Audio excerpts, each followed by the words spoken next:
Olá, meus queridos irmãos e irmãs no Senhor, paz de Cristo, a minha alegria de estarmos juntos mais uma vez, a minha gratidão a você em possibilitar a mim a oportunidade de me conectar contigo através da palavra de Deus, desse instrumento.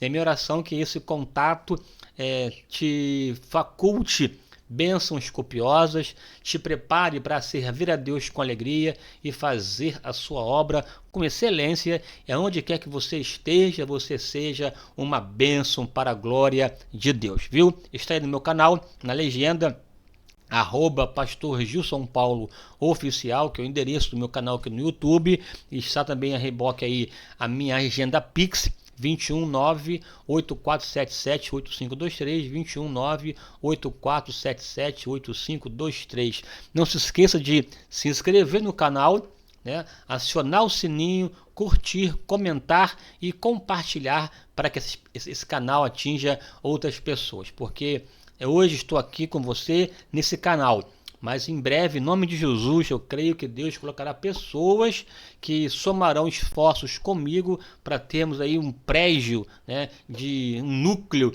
de difusão de saberes, de conhecimento, um primeiro pavimento para atender as pessoas, o segundo, um lugar extraordinário para poder estabelecer gravações, né? Um lugar de estúdio, gravação, enfim, de cenários, um negócio top. E no terceiro andar, na parte de cima, salas para facultar cursos diversos na área teológica, mas também na área de idiomas, de área cultural, preparação de jovens, ser na verdade uma fonte irradiadora de saber, de conhecimento, de formação. Eu sei que isso é uma coisa no meu coração. É um sonho, é um projeto, né? Veja, é um projeto pessoal, não tem a ver isso com uma questão de eclesiástica, mas sim como uma atitude para a eclesiástica, para o povo de Deus, para o reino, servindo a Deus com alegria. E eu sei que no seu tempo, no seu momento, Deus pode colocar você, inclusive está aí me ouvindo, para ser um associado nessa linha e crescermos para a glória de Deus. Hoje, uma ideia aparentemente vaga, mas de Deus é aquele que intervém e concretiza o que pensamos, beleza? Enquanto não acontece, aqui estamos nesse canal aqui, né? Aqui estou postando normalmente, semanalmente, vídeos sobre as lições publicadas pela editora Central Gospel. No próximo trimestre já postarei sobre as lições da CPAD e de modo também recorrente temas teológicos outros, bem como também mensagens de pregações que posso por aí dou aquele recorte, adaptação, que insiro para abençoar a sua vida. E hoje aqui, nessa ocasião, vamos tratar da lição de número 11 do trimestre vigente, que está versando sobre esse tema que está na sua tela aí, ó. Está na sua tela, esse tema. Vamos voltar, ok?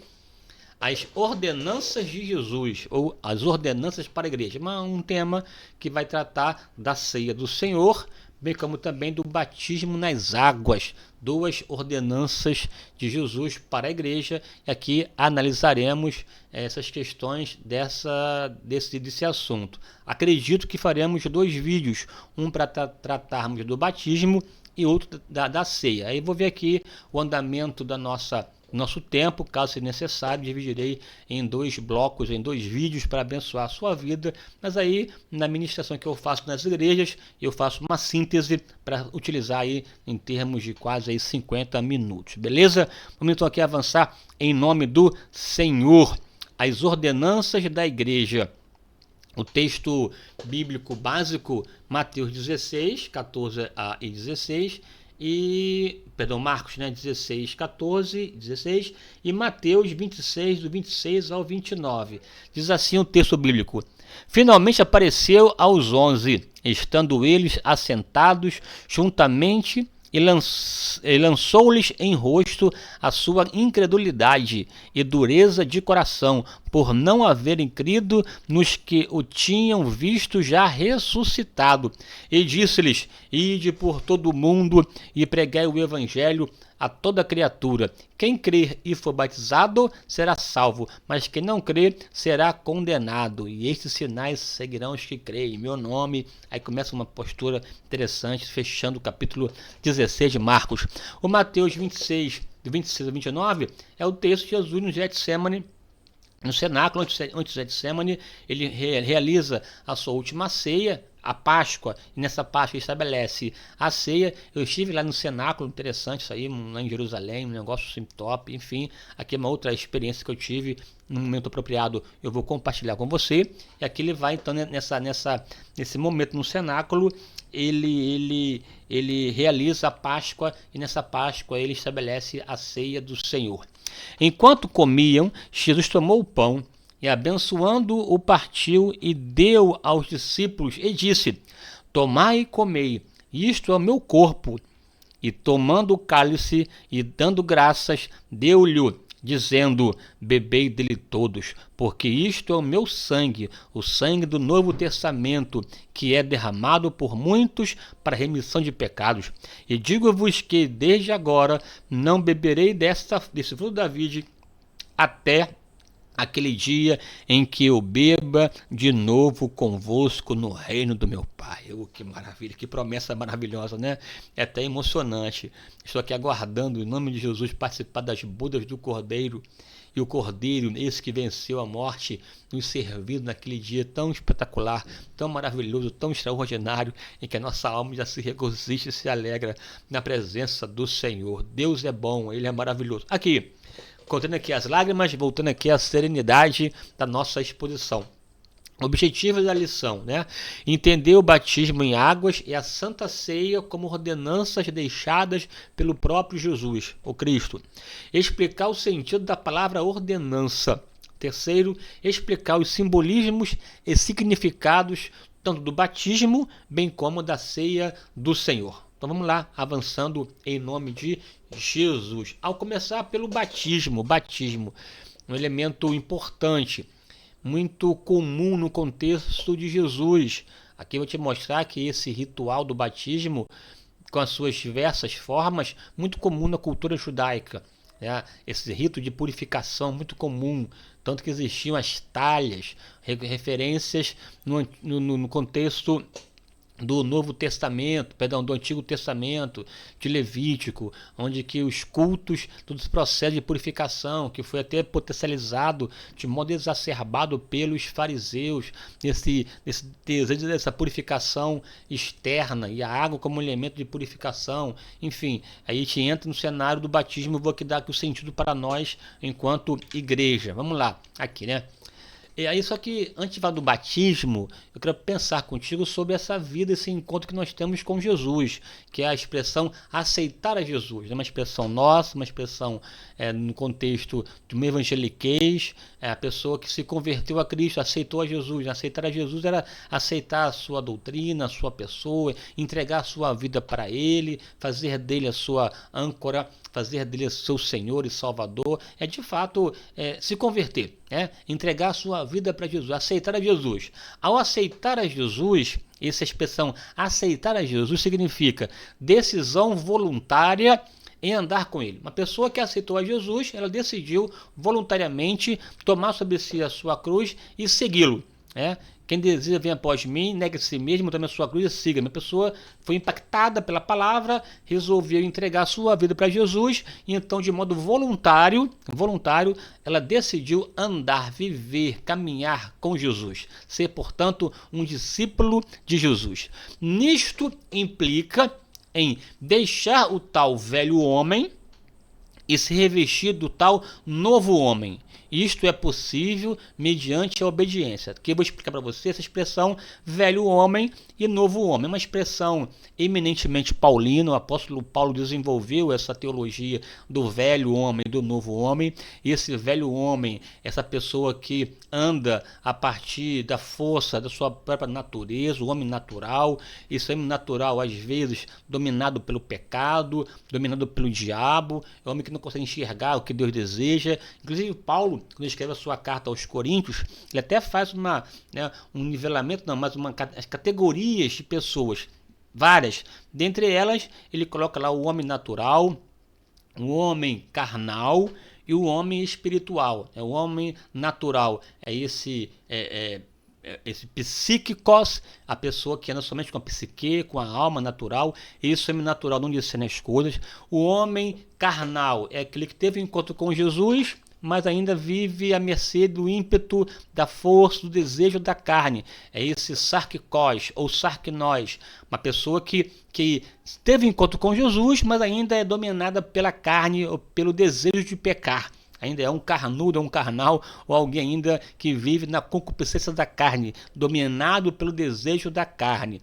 E tem aquele que aceitou a Jesus, teve encontro com ele, mas anda no Espírito, vive servindo a Deus com alegria, entendeu a verdade, o poder de ser nova criatura na pessoa do Senhor. Esse não é nem pneumático, não é nem psíquicos, nem sarkikos, ele é um pneumáticos, alguém que anda a partir do pneuma, do espírito, anda, vive no Espírito e, portanto, desfruta de uma vida plena na presença do Senhor.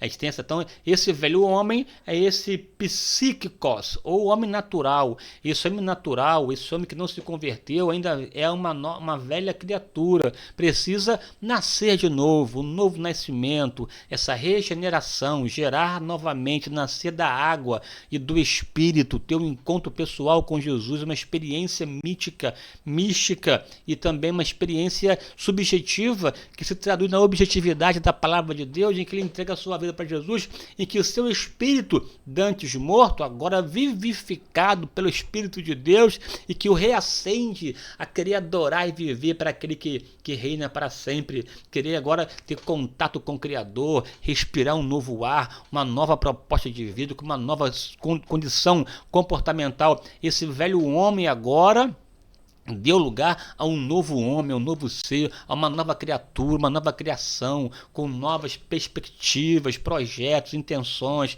agora com desejo de orar, de ler a Bíblia, de ir para a casa de Deus, de adorar o Senhor, de não pecar. A pessoa que muda, Esse aceitar a Jesus implica em deixar o velho homem com as suas práticas velhas e se revestir do novo homem com as suas práticas novas. Isso só é possível mediante a obediência. Quem obedece a Deus recebe o Espírito Santo. Esse Espírito Santo convence do pecado, da justiça e do juízo e começa agora a transitar nele para poder formar nele, no homem, o caráter cristão, e também, é claro, dotá-lo de poder para fazer a obra de Deus com excelência. Ao aceitar a Jesus, o que acontece? Veja, não falei de batismo, não falei nada de modo externo, estou aqui comentando com você o que acontece na experiência pessoal, à luz da Bíblia, em que a pessoa tem um encontro com Jesus. Ao aceitar a Jesus, ao ter um encontro com Jesus, primeira coisa que acontece, Aqui é um pacote, eu estou aqui só pontuando algumas questões. A primeira, há uma mudança de senhorio.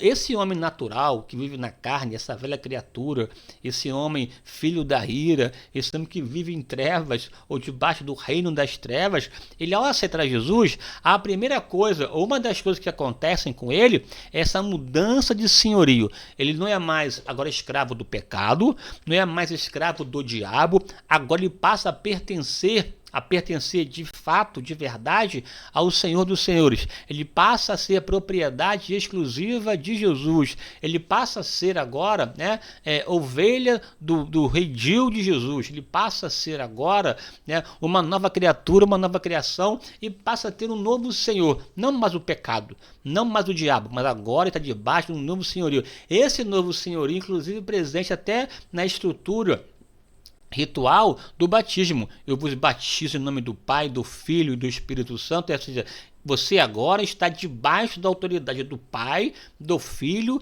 e do Espírito Santo. A Trindade agora é o teu Senhor. Você agora deve obediência a Deus Pai, ao Deus Filho e ao Deus Espírito Santo. Você agora está debaixo de uma outra ordem, de uma outra dimensão, de uma outra autoridade. Você agora pertence a Deus. E aí tem todas as implicações de pertencer a Deus. Você não é propriedade devoluta. Você não é invadido de modo aleatório. O maligno não te toca, porque você pertence a Deus. Você passa a ter, ao aceitar Jesus, e o Espírito Santo morar em você, você recebe o selo de Deus, o selo do Espírito. Este selo identifica você como filho de Deus e como propriedade do Senhor. E, portanto, o maligno não pode te tocar. É forte, a proteção do Pai. Além da mudança de senhorio, há a mudança de natureza. Aqui reforço o que eu disse anteriormente. A velha natureza dá lugar agora à nova natureza. A velha criatura, a nova criação. É o texto lá clássico de 2 aos Coríntios, capítulo 5, versículo 17. É porque a gente fala verso, não é errado, é versículo. Versículo 17.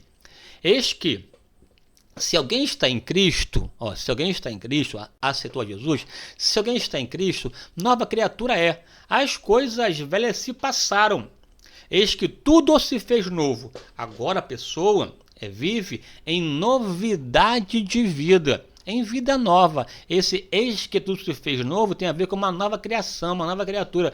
Ela nasceu de novo.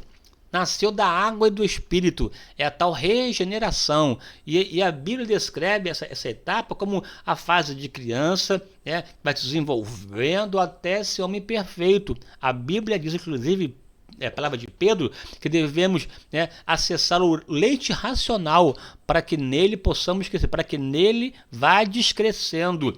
Esse leite racional é a palavra, ser alimentado pelo pão, pela água que descedenta a nossa alma, pela palavra de Deus, crescendo e desenvolvendo até que Cristo seja em nós gerado uma vida plena, perfeita, que com desenvolvimento. Veja que a Bíblia pontua essa ação contínua, de fé em fé, de glória em glória, como a luz da aurora, é você crescer, avançar, desenvolver mais além, esquecendo das coisas que para trás ficam e avançando para as que estão à minha frente, prossigo para o alvo, Então a ideia de prosseguir, conheçamos o Senhor e esforcemos em conhecê-lo, porque assim como o sol nasce, ele aparecerá. Essa linha de crescimento, desenvolvimento, como Jesus cresceu em tudo, em estatura, cresceu em graça, em vida espiritual para com Deus e também cresceu para com os homens, um desenvolvimento pleno, completo na presença do Senhor. Então há uma mudança de natureza, portanto, quem teve um encontro com Jesus não tem as mesmas práticas, Aqui é bom ressaltar, não tem o mesmo estilo de vida, não vive no pecado, mas vive para a glória de Deus, não apresenta mais o seu corpo para a prostituição, para a bebedice, para a fornicação, para as práticas ilícitas, imorais, para o homossexualismo, ter uma vida agora na presença de Deus. É aquele texto lá clássico de Paulo aos Efésios: não vos embriagueis com o vinho em que há contenda, mas enchei-vos do Espírito.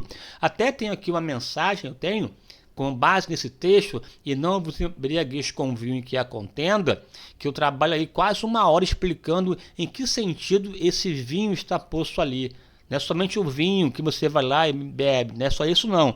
Isso aí é só uma ideia representativa. Se você quer saber mais, até para saber se você está assistindo o vídeo todo, põe no rodapé: pastor, coloca aqui o vídeo sobre e não vos embriagueis com o vinho. Aí eu vou fazer o vídeo e postar para você, beleza? Então, uma mudança de vida. Além da mudança de natureza, há a mudança de pensamentos, Antes de ter um encontro com Jesus, a pessoa pensava em roubar, matar, mentir, prostituir, uma vida promíscua. Agora ele tem a mente de Cristo, a mente do Senhor, e tudo que é amável, de boa fama, tudo que é saudável, nisto ocupai a sua mente, nisto pensai, que isso ocupe a sua mente. A pessoa está livre agora de maus pensamentos, de ódio, de maquinações, enfim. Agora a pessoa de fato deseja manifestar, revelar esse encontro pessoal com Jesus. E é claro, uma mudança de reino. Ele sai do reino das trevas e é transportado para o reino do Filho do seu amor. Sai do reino das trevas para o reino da luz. E nesse reino, ele é um súdito que tem um rei. E esse rei merece a nossa adoração desde agora e para sempre. Ora, ao Rei dos séculos, imortal, invisível, ao único Deus, seja honra e glória para todos sempre. Veja que coisa poderosa acontece quando você aceita a Jesus. Claro que não toquei nesse ponto sobre salvação, regeneração, justificação, né? Conversão, arrependimento, mudança de posição, sair das trevas para assentar-se nas regiões celestiais com Cristo. É uma dinâmica profunda aqui, só uma palhinha que eu vou falar aqui sobre, na verdade, sobre o batismo nas águas e sobre a ceia do Senhor. Eu estou te apontando aqui que a pessoa, ao aceitar Jesus, isso já acontece com ela. Ao aceitar de verdade, se a pessoa creu no coração e confessou com a sua boca, ela é salva. E a salvação traz com si esse pacote poderoso, né? Que olha, é uma imensidão aqui na minha cabeça, aqui começa a abrir um leque de informações que eu vou segurar a onda, porque eu tenho que tratar sobre doutrina da salvação. Que vou postar aqui futuramente sobre questões doutrinárias, tá? Doutrina da salvação, soteriologia, esse contato poderoso com Deus, essa mudança brusca que acontece na pessoa, aceita Jesus, uma explosão aqui dentro acontece e começa a restabelecer o caminho de volta para Deus, né?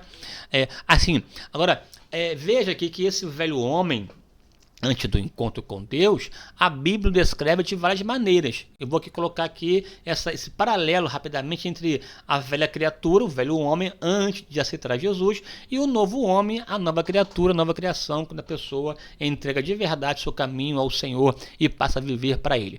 Esse velho homem, essa velha criatura, antes da pessoa de Jesus, né, antes de aceitar Jesus, ele é descrito como quem anda segundo a carne, ou quem anda, que vive segundo o apetite pecaminoso, tem prazer em pecar, até se vangloria em pecar, aí frequenta prostíbulo, tem uma vida, né, engana as pessoas e se vangloria, quem conseguiu enrolar, enganou e tal, aquele espírito de pecaminosidade que ele está dominado, escravizado, ele é assim, mas esse homem que anda segundo a carne, ao ter um encontro com Jesus, ele passa a andar segundo o Espírito. Aí é uma outra lógica, é uma outra forma de viver, uma outra prática, uma outra conduta. Agora, de fato, ele saiu das trevas e passou a andar na luz, né? Ele era filho das trevas, agora é filho da luz. Ele era, né, do mundo, agora é sal da terra e luz do mundo. E passa agora a glorificar a Deus a partir do seu andar, do seu pisar, ou seja,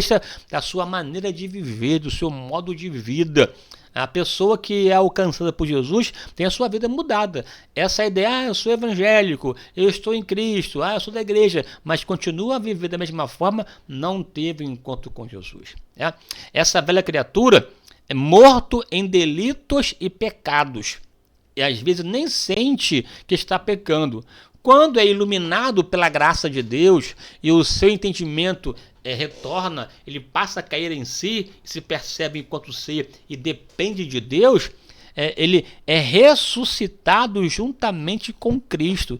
De morto em delito e pecado, agora ele passa a ser ressuscitado juntamente com Cristo, porque ele recebe vida espiritual. O Espírito Santo adentra, ou vivifica, o reacende, e o Espírito vivificado busca e anseia estar na presença do Todo-Poderoso. Oh, glória a Deus! Você pode dizer amém aí?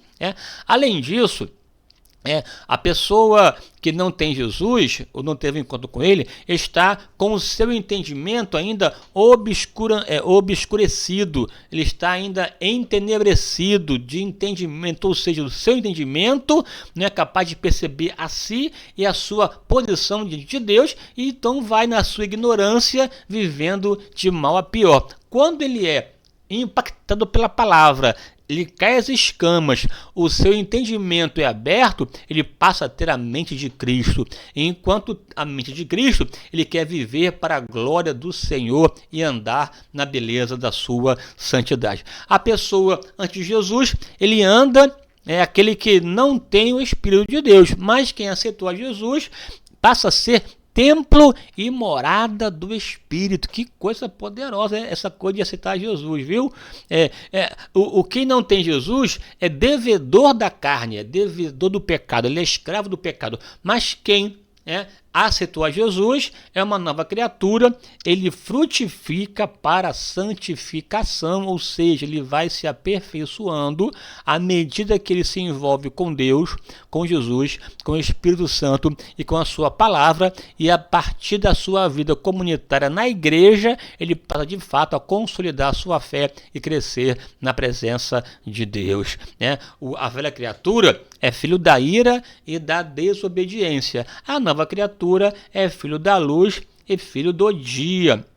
No dia, a velha criatura, perdoe-me, é filho do diabo, mas a nova criatura é filho de Deus. Meu irmão. Então você teve um encontro com Jesus. O que fazer? Ao ter um encontro com Jesus, a pessoa passa a querer obedecer a sua voz, obedecer as palavras de Jesus, obedecer as suas ordenanças. Ele passa a ser um discípulo de Jesus, e discípulo e servo obedece. E nesse contexto das ordenanças de Jesus, tem uma, aqui destaco, é o batismo nas águas. Quem teve um encontro com Jesus está debaixo da sua autoridade e Jesus ordenou se batizar. Então, se você está me ouvindo, não se batizou ainda e já teve um encontro com Jesus, o que está acontecendo? O que te impede de ser batizado? É importante você pensar na necessidade de se batizar nas águas. Veja aqui, ó. Dentre suas ordens, temos, portanto, ide, não é um pedido, é uma ordem, ide, ensinai a todas as nações, batizando-as. Ele mandou, não foi um pedido, ele ordenou, batizando-as, as nações, batizando-as em nome do Pai, em nome do Filho, em nome do Espírito Santo, em nome do Padre, em nome do Hijo, do Filho e do Espírito Santo. Amém. Do batizar. Veja aqui nessa mesma linha, né, ensinando-os a guardar todas as coisas que eu vos tenho ordenado. Eis que estou convosco todos os dias até a consumação dos séculos. Ele ordenou, não somente aqui nesse texto que Mateus descreve, como também lá no texto, que é o texto básico, em que Marcos registra, ide por todo o mundo e pregai o evangelho. Aquele que crer e for batizado será salvo, mas quem não crer será condenado. Veja, aquele que crer e for batizado será salvo, quem não crer será condenado. Há uma ênfase no crer, mas não há um desdém do batizar, beleza? Vou explicar para você a importância do batismo. Ou seja, batismo é uma ordenança. E esse ato deve acontecer naqueles que tiveram uma experiência com Jesus, uma experiência subjetiva, de foro íntimo, pessoal, que aconteceu aqui dentro da gente, não tem a ver com exterioridade, não tem a ver com aparência, não tem a ver com rito, não tem a ver com nada. Aconteceu aqui, bum, explodiu, e como um pacote há uma mudança existencial. Essa mudança existencial se traduz na prática, no dia a dia, no comportamento, no fazer, no exercício, nas tarefas. Daí entra a ideia do batismo. O batismo é um sinal externo, porque nós vemos, e objetivo, porque é concreto, né? O que ocorre aqui dentro, ninguém vê e é subjetivo, é pessoal. A pessoa até pode passar pelo rito do batismo sem ter a experiência pessoal, não tem valor algum. O valor está na experiência pessoal externalizada no rito batismo. Veja, uma coisa ligada à outra, mas a mola propulsora é a experiência pessoal. Porém, o batismo ele é externo, objetivo, de que a pessoa se arrependeu dos seus pecados, creu no sacrifício de Jesus. Ela rompe com o seu antigo modo de viver, como uma velha criatura, e decide voluntariamente servir a Deus com alegria. Tá vendo aqui? Então, o batismo é para salvo. Tá? Vamos lá aqui. Batismo faz referência, o batismo nas águas tem vários tipos de batismo. O batismo nas águas faz referência a um rito religioso de purificação. Moisés havia estabelecido o uso da água para a purificação cerimonial. O batismo de João, nesse sentido, era praticado conforme ritos judaicos, mas com uma distinção aqui interessante. Veja bem, repito aqui, era comum na religião judaica existirem ritos, né, ou rituais, uma religião extremamente ritualística, dentre esses ritos, dentre eles, o rito da purificação. E a purificação basicamente é feita mediante água, lavar as mãos, lavar os pés, lavar o rosto, ou se banhar, a existência das talhas, que muitas casas possuíam de vários tamanhos, até talhas muito grandes, que a pessoa tomava banho o corpo inteiro, até de como você ir no contexto do Oriente Médio, ter lá essas talhas, esse ambiente de lavar as mãos de purificação, que é muito comum hoje, inclusive até mais na religião islâmica do que no próprio judaísmo, mas esse rito é muito comum. Então, quando João Batista, que teve seu ministério no deserto da Judéia, eu tive o prazer de passar por lá, né? E no deserto da Judéia, junto ao Jordão, batizando as pessoas, o batismo em si era uma prática comum, só que ele ressignifica esse batismo. O batismo de João, para o arrependimento, serviu de uma preparação para a chegada de Jesus. Ele, na verdade, João Batista, ele era um precursor, a voz que clamava no deserto, preparando, a vereda do Senhor, preparando o caminho do Senhor. Uma voz do que clama no deserto, preparai o caminho do Senhor, endireitai suas sendas, endireitai seus caminhos, né? Aqui a ideia de ele vir preparando, anunciando a chegada do rei que viria, ele enquanto um precursor, um anunciador que estava preparando os caminhos, tirando as pedras do caminho para a chegada, da corte do rei com a sua comitiva, que era muito comum no contexto da antiguidade. Ele veio como precursor nessa linha, preparando o caminho do Senhor, endireitando as suas veredas, né? Endireitar as suas sendas no espanhol. Enfim, então essa dinâmica presente, João Batista batizando as pessoas que ouviam a mensagem de João Batista, que apontavam para Jesus, se arrependia e ficava aguardando a chegada do Messias, que João, o Batista, salientou isso com recorrência, descrito inclusive no Evangelho de João, o evangelista, né? Então aqui, veja, vamos aqui aos textos. Primeiro texto, aqui uma referência lá de Números, um texto de Moisés. É bom ler o capítulo 19 inteiro, tá bom? É só para citar aqui a presença de lavagem pela água, tá? Agora que o batismo não é só lavar as mãos, não é só a aspersão, não é só lavar os pés. Baptizo tem a ver com imersão, mergulhar, entrar totalmente na água, submergir, imersão, não é só aspersão, é imersão. Aí não tem jeito, não tem como você fugir. Batismo é imersão. Então, mas aí tem a aspersão. Cada um busca a sua forma de batizar, mas um contexto bíblico, etimológico e prática recorrente da igreja é por imersão. Aspersão, jogar assim, água, banhar e tal, até aceitável quando não há possibilidade de. Na falta da possibilidade de, então aceita-se a aspersão. A pessoa na igreja com problema físico não pode mergulhar e tal, aspersão, molha a cabeça, dá um jeitinho simbólico tal, mas a regra normal é baptizo, é mergulho, imersão, ok? João batizava no Jordão, baptizo é molhar o pessoal toda, num sinal externo da aceitação da mensagem pregada que atingiu o coração antes da imersão nas águas, tá? Aqui Paulo se referindo a esse contexto. Perguntou-lhes então, em que sois batizados? Então, eles disseram, no batismo de João. Paulo então disse, certamente João batizou com o batismo do arrependimento, dizendo ao povo que cresça no que após ele havia de vir, isto é, em Jesus Cristo. Aqui repito, o batismo de João enquanto uma preparação para a chegada de Jesus, o batismo do arrependimento, para o arrependimento, tá? Ou para pessoas arrependidas. Vamos lá.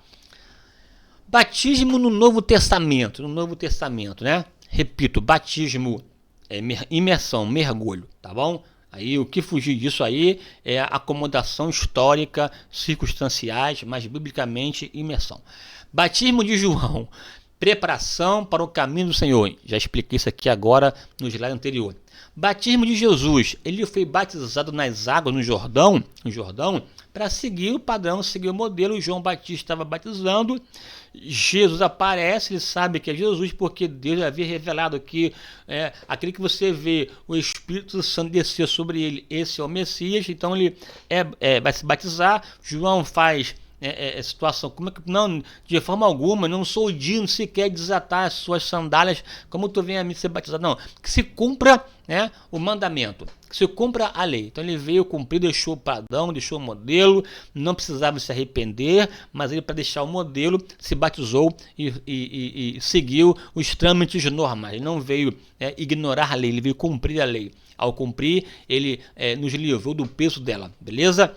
Batismo nas águas aqui não é para salvação. Aqui é uma questão importante.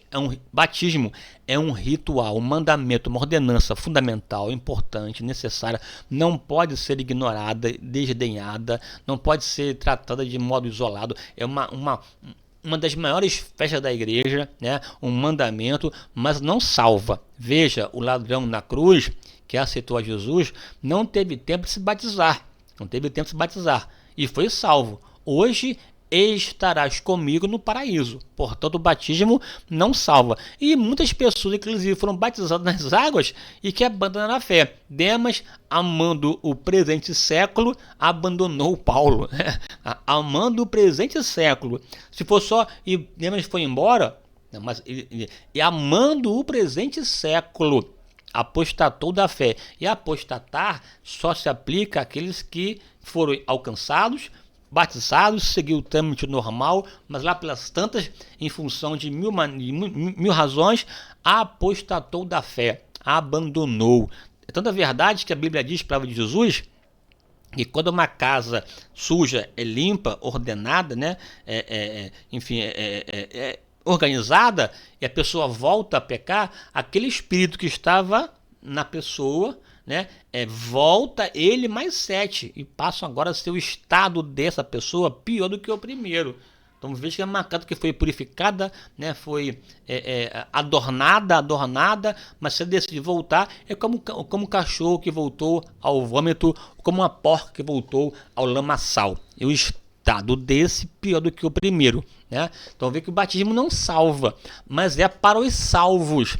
O ladrão na cruz não se batizou porque não teve oportunidade, estava ali e foi crucificado, né? Mas em linhas normais, aquele que crê e for batizado será salvo, que não crê será condenado.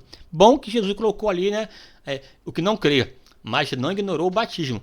Mas o batismo não salva. Essa igreja ou ideia que diz, não, vamos batizar para ser salvo, crê que o batismo salva, como se no batismo houvesse ali uma energia, ou uma unção, uma ministração, um sacramento, né? Um dispensar de graça, e a pessoa acaba recebendo uma graça e ali é salva. Essa visão do batismo enquanto um sacramento não é a visão bíblica, tá? Sacramento é o que, pastor? Sacramento é um rito pelo qual se libera graça. Não é sacramento, né? É um memorial. Não é só memorial, é memorial como mandamento, é uma ordenança que memoriza, para memorizar.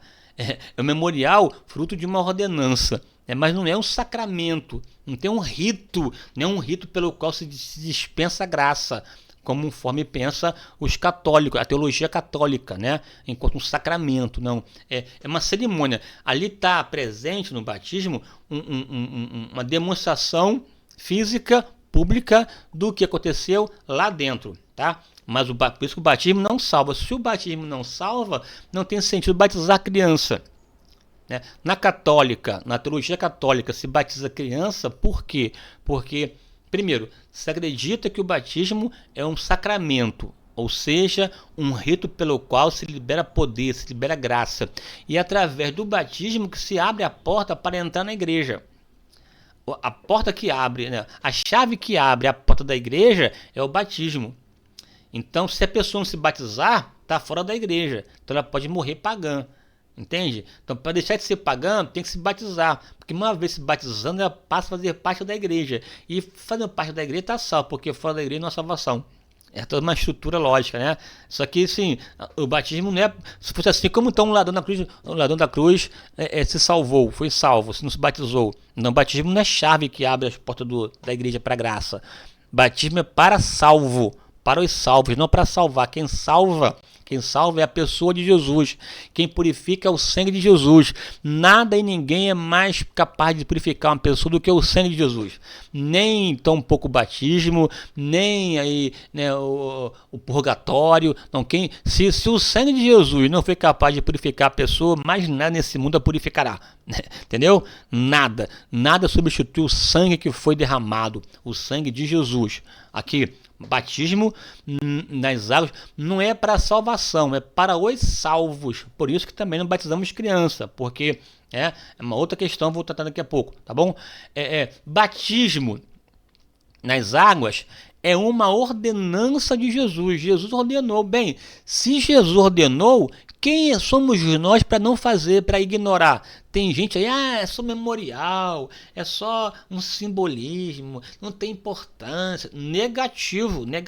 Aquele que crer e for batizado será salvo. Ide por todo mundo pregar o evangelho a toda criatura. Quem crer e for batizado será salvo.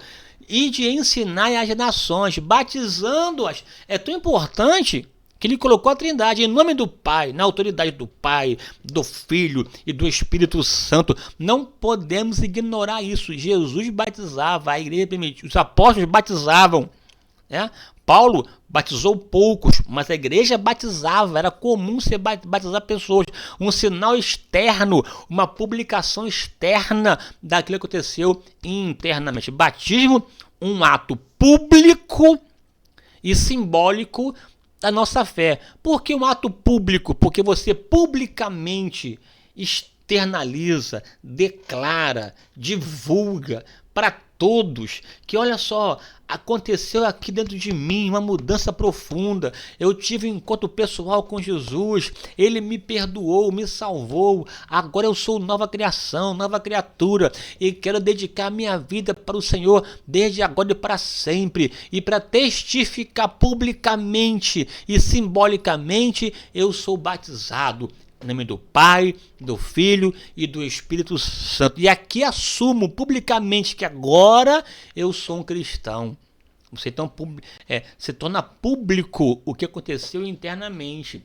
E ao tornar público ou publicizar essa mudança, tem implicações práticas. Você agora faz parte de fato do corpo de Cristo, da noiva do Cordeiro, e tem compromissos com essa igreja, que é o corpo de Cristo, em representar Jesus como embaixador nesse mundo, com as implicações da sua declaração e o seu ato público. E ali, simbolicamente, uma leitura simbólica, a pessoa, né, batizada nas águas, né, do batismo, a pessoa teve um encontro com Jesus, ela agora é imersa nas águas, como se fosse sepultada nas águas. Ao levantar das águas, que seria o elemento simbólico da purificação, fica na água a velha criação, a velha criatura, isso é uma nova criatura para a glória de Deus, para servir em novidade de vida. Essa estrutura ritualística simboliza, retrata o que aconteceu com você lá dentro, de foro íntimo. Portanto, né, tem o simbolismo. Não tem essa coisa de que a pessoa está impura, está imunda, aí vai na água e é purificada na água. E ali ficou na água a sujeira dela e sai a nova criatura. Não, ali é um ato simbólico. Ali a grande importância do batismo na minha leitura, é essa declaração pública: Senhor, eu sou teu. Sou propriedade do Senhor, eu assumo o compromisso público de que minha vida pertence a Deus. E essa publicidade quando me batizo, agora eu sou de Jesus. Você está vendo aqui, é concreto, aí a pessoa é batizada. Veja que essa é um ato que Deus está presente. que a Trindade está presente, meu irmão, né? Em nome do Pai, do Filho e do Espírito Santo. Há um aspecto espiritual nesse momento do batismo, entende? Não é só um ato mecânico, um ato frio, ritualístico. Há a presença, esse envolvimento, né? Esse envolvimento místico da presença de Deus, do Pai, do Filho, né? Ali, porque em nome deles. Não é só uma questão mecânica, não. Tem um aspecto espiritual que a pessoa assume diante de Deus. Quem me confessar o meu nome publicamente, eu confessei diante do meu Pai. Veja que não é só uma questão do sapatinho, da moita, ou das escondidas. Não, é público. Né, público. Então você está publicizando a sua fé. A forma de batizar. Primeiro, por imersão, baptizo, mergulho, mergulhar, não aspersão. Quem batiza é o pastor ou um diácono? É a autoridade eclesiástica que está presente de maior poder, né? Autoridade, né? Aí ela pode até delegar pessoas para isso. Se não tiver um pastor presente, pode ser um diácono, né? Como foi o caso mesmo de Filipe, que batizou o eunuco de Candace, né? Assim, agora normalmente é um pastor, uma autoridade. É alguém que o pastor que representa a autoridade dentro daquele local outorga, autoriza, tá bom? Então, mas normalmente quem batiza é um pastor, tá? Assim, imersão. Em nome de quê? Em batismo em nome do Senhor, como está lá em Atos, não. Em nome do Senhor Jesus, na autoridade dele, de acordo com os ensinos dele. Está lá o texto lá de Atos, capítulo 2 em diante, né? E batizando em nome do Senhor Jesus, na autoridade dele. E como foi então que Jesus orientou? Em nome do Pai, do Filho e do Espírito Santo. Em nome da Santíssima Trindade. É a forma batismal. Beleza? Tranquilo? Agora, quem pode se batizar? Primeiro, quem teve um encontro pessoal com Jesus e deseja servi-lo. Quem pode? Quem de fato aceitou a Jesus.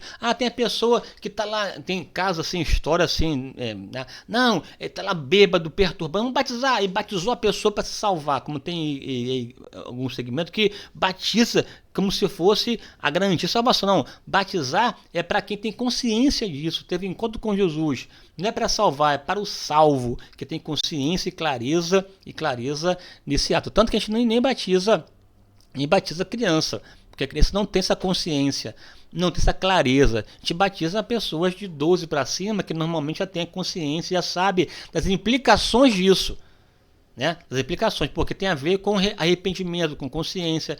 Tem a pessoa na sua idade madura para decidir sim ou não, livremente, voluntariamente, né? Quem tem plena consciência do seu real significado, não pode ser alguém que não tenha consciência disso. Né? Perceba então que claro que aqui com 10 anos, com 12, com 13, enfim, com a maturidade, a gente estabelece um padrão acima de 12, né? Porque normalmente essa ideia que a pessoa tem consciência disso. É bem verdade que tem pessoas com 12 anos que, né, e até um pouco menor com mais clareza, mas assim, em termos de regra 12 acima que já tem essa consciência, tá? Essa consciência.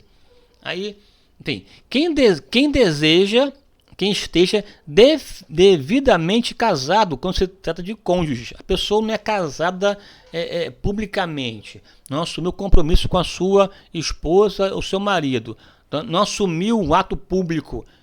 Se o batismo é um ato público, então que ela vá tratar da questão pública dela, porque ao tratar publicamente que aceita Jesus, os seus ensinos, aceita as suas doutrinas, e nas doutrinas de Jesus ele defende a importância da família, do casamento, da fidelidade. Casar não é só assinar um papel, é assumir publicamente um compromisso de fidelidade com as partes. Então é incoerente a pessoa se batizar, assumir publicamente a sua implicação com a igreja, com as doutrinas de Jesus, que tem a ver com não a igreja, veja aqui, porque fala que igreja, a gente pensa logo na instituição, na igreja enquanto o corpo de Cristo, enquanto o membro do Cordeiro, enquanto instituição que reflete, que prega, que defende, que é guardiã da verdade, porque a igreja é guardiã, é coluna e firmeza da verdade. Uma pessoa que vai se batizar e não trata de questões fundamentais, porque casamento é uma questão séria. Imagina, então pode batizar qualquer pessoa. Aí tem a pessoa não é casada, não assumiu um compromisso com a sua esposa, vice-versa, e aí porque não casou, porque não casou. Assim, tem questões legais, hoje você pode resolver, tem todo um processo legal para você resolver. Então, cada caso tem que ser tratado a sua particularidade, mas não se pode banalizar o batismo. E é uma forma da pessoa, se ela quer avançar na comunhão com Deus, tem que resolver a sua vida, né? Viu? Tá amancebado, meu irmão? Vai casar em nome de Jesus, viu? Tá aí, rolando aí, quem é amigado com fé, casado é. Não. União estável até seria para o homem, mas para nós que servimos a Deus tem que casar, né? Dizer sim, assumir compromisso e arcar com a responsabilidade. Deixará, pois, o homem, seu pai e sua mãe, e unir-se à sua mulher, e ambos serão uma só carne. Vai resolver sua vida, vai tratar a situação e vai se batizar em nome de Jesus, meu irmão.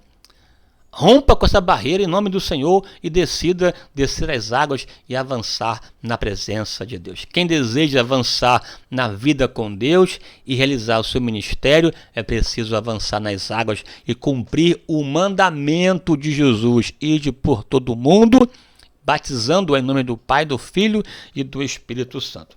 Nada te impede? Se batiza. Tem empecilho? Resolva. Vamos em frente em nome de Jesus. Amém? Beleza, agora trataremos da Santa Ceia do Senhor. Vou tratar da ceia num outro vídeo e espero por você em breve para discutirmos sobre a Ceia do Senhor. Já são aqui 50 minutos, um tempo ideal. Aqui paro e volto no próximo vídeo a tratar da Ceia do Senhor, a Santa Ceia do Senhor. Beleza? Fique com Deus, um forte abraço e espero por você. Aproveite aí para divulgar o meu canal, curtir, participar, avançar no nome do Senhor. Deus é contigo, fique com Deus, um forte abraço, amém.